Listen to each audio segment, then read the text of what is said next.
So, here we go. Red Oak House. Oh wait, you know what? Let me know if the music's too loud as well. Oh, I will go ahead and say the character's name is March, not Mark. So, just keep that in mind. Red Oak House. March parked his car in the weedy driveway and dimmed its lights. The house, 3 stories tall and built from time-stained wood, stood like a sentry on the slope. He admired it for a moment before picking his notebook, pen, and camera off the seat beside him and slipping out of the car. "This'll be the last one," he told himself for the 50th time that day. The last one, then the book's off to the editor, and, provided I picked the right house, it'll be the best out of all of them. For the past 3 years, March had spent his weekends and evenings researching haunted locations in the Somerset area. The region was supposedly a hotspot for the paranormal. Civil War battle sites, a mass grave, and the state's largest disused asylum created fertile grounds for spiritual unrest. March's research had been meticulous. Every fact was verified and each experience documented as thoroughly as possible. He'd spoken to all of the area's ghost hunters, both hobbyists and professionals, and one very interesting interview had led him to the Red Oak House. How we doing? March Zuckerberg now? Does he have a friend called April? Markiplier, God. Okay. While there had never been a verifiable ghost sighting in the building, the stories amounted to a friend of a friend's account, of which there were versions for almost every old house in the country. Almost said county. The Red Oak House did have an exceptionally dark history. The Gable family had built it in the 18th century.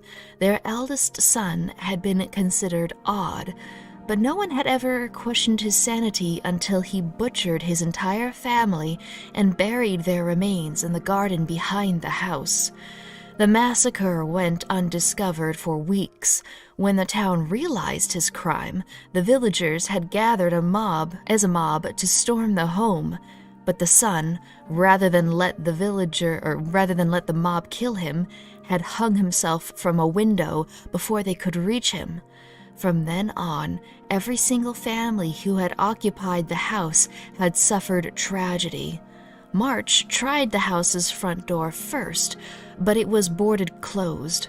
He glanced behind himself to where the empty moonlit rural road stretched in each direction. Then he slunk around the house's side to check the windows and back door.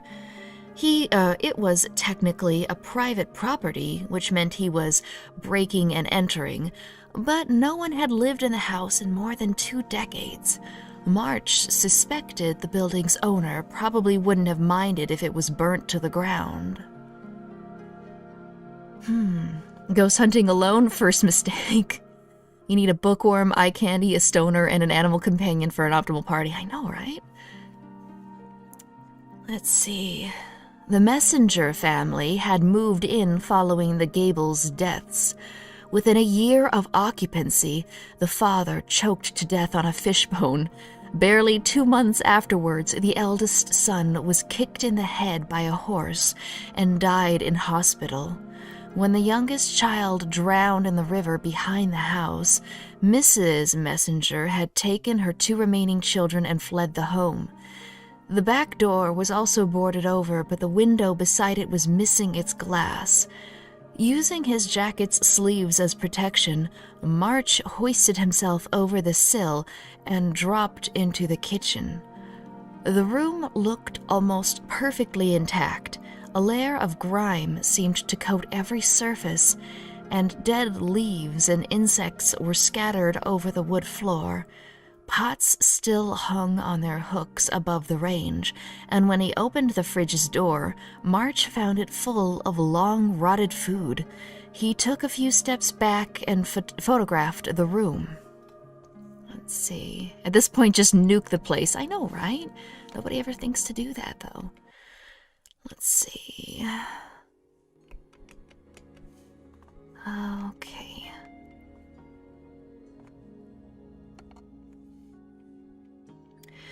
After the Messenger family, a young couple, the Stalleys, had taken up residence.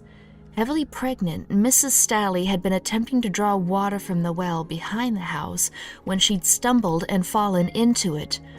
Her husband didn't hear her screams and only discovered her body hours later. He'd been so grieved that he'd turned the shotgun from the mantel on himself. March followed the kitchen through to the living room. The furniture sat where it had been left for 2 decades. The fabric was slowly rotting in the humid air.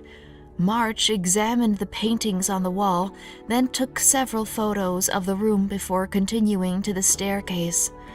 The house had remained empty for nearly 5 years following the Stalleys' deaths, and was then occupied by the Volkers, an immigrant family. The youngest child swallowed lye. His sibling fell from the 3rd-floor window. Mrs. Volkers overdosed on her medication. Mr. Volkers was run over by his own truck when he forgot to use the handbrake, all within the span of 2 years. Whew. Yeah, it just keeps escalating. Why would anyone... Oh, wait. Do we not have media coming in? Is there not music playing? Hang on. I'm seeing that there's no music playing. Oh, no. Okay, good. That was media, not desktop. Okay, alright, we're good. Yeah, at this point I would just burn it. Just burn it. Who's gonna convict you at that point? Certainly not the town, I'm sure. The stairs groaned under March's weight as he climbed them. The air tasted stagnant and sour, tainted by the decay of rooms that desperately needed tending. The second-last family, the Smiths, left immediately after the death of their nephew who'd been staying with them. He'd fallen into the threshing machine while it was running. March turned left at the top of the stairs and began exploring and photographing each room he passed. There was a vast amount of history buried in them. He found a diary, which he pocketed, and several photo albums from the last occupant. Mary Jacobson was the only single person to purchase the house, and she was the only resident whose death hadn't been confirmed. She'd lived there for 6 months, then abruptly gone missing. While rumors circulated about possible grisly deaths, her neighbors believed she'd seen something supernatural and fled. The day before her disappearance, she'd mentioned hearing strange noises at night and feeling uncomfortable in her home. If she'd left, she'd done so in a hurry. Her clothes were in the closets, eaten to shreds by moths and age. The police reports said her dinner plate was still soaking in the sink when the search parties combed the house looking for her. March opened the door to the final room, Mary's bedroom. It was neat but dusty. He took 2 photos, then began methodically opening the wardrobes and searching for any details that could enrich his book. In one corner was a small frame set into the wall holding a wooden door. March opened the door and glanced inside. It was a dumbwaiter. When the house was first built, the narrow chutes were common, used to carry food to the upper levels. March pointed his torch down the hole and said very quietly, "Oh." At the bottom of the chute, where the box would have normally been, lay a pile of cloth. In amongst the cloth peeked little slivers of white bone. Mark drew back, his mouth dry as the shock of his discovery battled with morbid excitement. The house had claimed Mary after all. Somehow she'd fallen into the chute. Did she die on impact?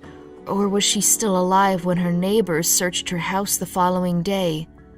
March took a step backward and raised the torch to photograph the chute. He was a second too late to hear the rotten wood cracking under his feet as the house, long starved, claimed another victim. Well, that's that. I'm noticing my model's a little bit twitchy today. I'll have to look into that. But there we go, there we go. House claimed another victim. So that was Red Oak House. And the book is Small Horrors, a collection of 50 creepy stories by Darcy Coates.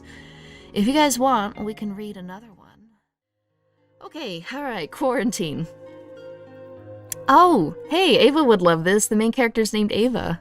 Nice. Okay, Quarantine. The shuttle door opened with a quiet hiss. Ava pushed inside and floated in the zero gravity while she waited for Takil to follow her. He'd been unusually slow that afternoon, and she found herself crossing her arms as her partner drifted through the hatch. "Anytime this century," she said as he pressed the button to close the door. She couldn't see his face under the helmet, but she could imagine the scowl he shot her. "Hey, shut up. It's not like we're on a deadline or anything." Ava sighed and began, is this an Among Us? Is this an Among Us story? Ava sighed and began typing commands into the control panel. "Yeah, sorry. You've just been, I don't know, like you've run out of juice." "Oh, he's infected. He's got something. "We've been working together for what, 4 years? And I can't ever remember having you follow me before." The gravity normalized as the centrifuge kicked in, and Ava let her boots drift to the floor. She pressed a second button to check the air levels were safe. Then she unlocked her helmet. As she unzipped from her suit, she glanced back at Takil and felt a stab of shock. Her partner was pale and sweaty. He'd looked fine when they'd suited up, but something had obviously affected him during the 4-hour flight. "Hey, is something wrong? You're not looking so hot." Takil shot her a tight smile. "I don't feel so great, to be honest. My wife was coming down with something this morning. I might have caught it off her. Don't worry about me, though. We'll be back to base in a couple hours, and I'll take the rest of the day off work if I'm not better by then." "You sure? I can finish up here while you wait in the ship." Takil punched her arm as he passed her and opened the door to the small biotech room that held the life support systems. "What did I say? I'm fine.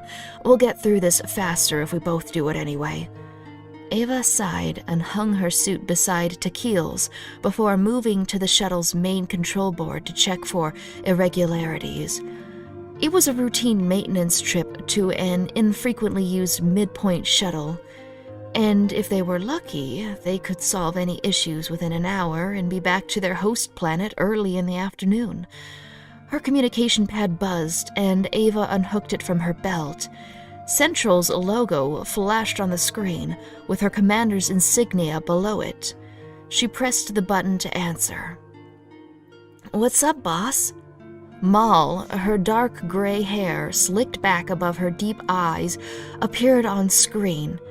Ava wasn't sure if it was her imagination or not, but her boss seemed a little more frazzled than normal. "Oh good, you're there already. Everything going to plan?" Ava glanced behind herself, where the room was quiet and still. "Yeah, no problem so far. The system says there are only 3 non-critical bugs this time. Should be an easy job." Good. Mal glanced to the side as though she were listening to someone beyond the screen's view. Ava tried to be patient. A call from her superior during a routine job was unusual unless there was... Oh, wow. Hang on, my model is just wigging out. I wonder what's doing that. I swear I go on break and everything's weird. Okay, maybe it's the medallion. Maybe it actually did curse me. Okay, alright.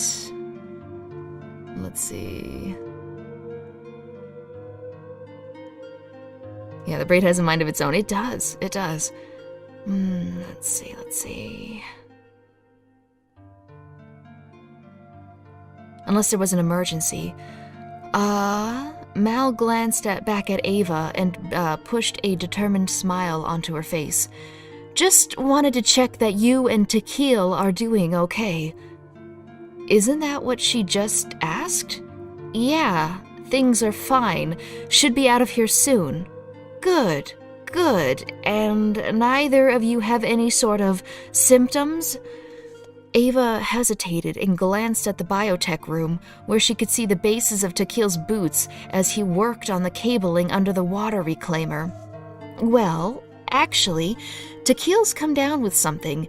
He said he'd probably caught it from his wife before he left. Ah. Mal turned to the side and spoke in to the person Ava couldn't see.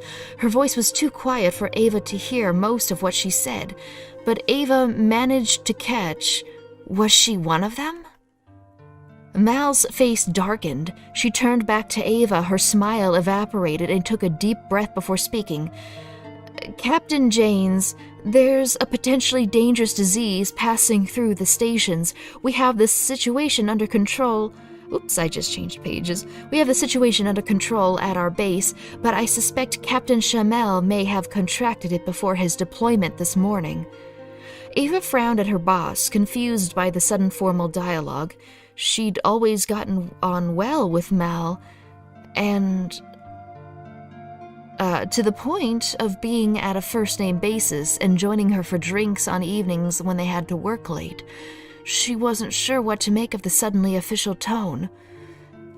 So, should we come back straight away?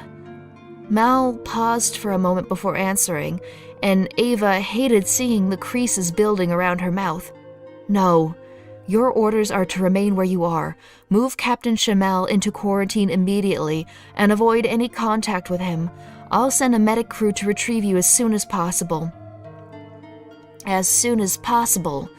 Ava glanced at Tequil's boots, barely visible through the doorway. How soon's that going to be? Within the next hour? As soon as possible, Mal repeated, then glanced aside. This time her companion's voice was loud enough for Ava to hear the urgent tones, but not the words. Ava, I have to go now. Get Tequil into quarantine and stay safe. Stay safe? Ava echoed, but Mal had already ended the communication. Frustrated, Ava clipped the box back onto her belt and scowled at the shuttle. And where exactly am I supposed to quarantine someone on this heap of junk? Hey, Tequil! Her companion didn't answer. Ava approached the biotech room as anxiety began to flutter in her chest. Tequil was kneeling on the ground, apparently lost in thought as he stared at the cables. Ava had to rap her knuckles on the door twice before he rocked back onto his heels and looked at her. "Geez," Ava said, lost for words. Tequil had looked bad before, but he degenerated to ghastly in the few short minutes they'd been separated. His hair was plastered to his face, which dripped sweat. His skin, normally a healthy bronze, had turned gray, and his lips were tinged blue. Let's see. You know what? Hang on. Okay, we're good. Lips had tinged blue. His unfocused eyes roved the room before settling on Ava. Huh? He said, and a trickle of saliva ran from the corner of his mouth to mix with his sweat. Ava swore and covered her mouth and nose with her sleeve so she wouldn't inhale any pathogens. Is it a virus, though? I've never seen any sort of disease move this quickly. Tequil keeled forward, and his hands flopped against his stomach, as though to knock away an unpleasant sensation. Ava stared, transfixed, as her partner lurched back, and his stomach swelled under his uniform. Fear fought through the confusion, and Ava remembered that she was supposed to quarantine her partner. She reached for the door to wrench it closed, but a second before she could, Tequil's suit and stomach split open, spilling a series of long, gray, worm-like creatures onto the floor. A scream rose in Ava's throat, but she choked it off before it could leave her mouth. Her partner rocked backwards, his body collapsing against the network of cables as the parasites that had grown inside him pooled forward, stretching toward Ava. She slammed the door against them and stumbled backwards, shock turning her limbs to putty. The parasites made wet, sticking noises as they pressed against the door. Ava skittered backwards as far as the cramped room would allow her, then dropped to the ground and pulled her knees up under her chin. She fumbled the communication unit off her belt and pressed the emergency button. Then she stared at the screen as the little connection circle cycled around and around. Their phones can't be that busy, surely. Unless this thing is spreading. She could hear the creatures moving. Their slimy gray bodies slid across the floor and walls as they searched for a gap to escape through. She didn't want to think about what would happen if, rather when, they found a way out. Please, Mal, send the rescue team quickly. And that is Quarantine. You've played this Flash game, The Visitor? Yeah. All right. Well, there we go. Quarantine emergency meeting. Yeah, hit that button.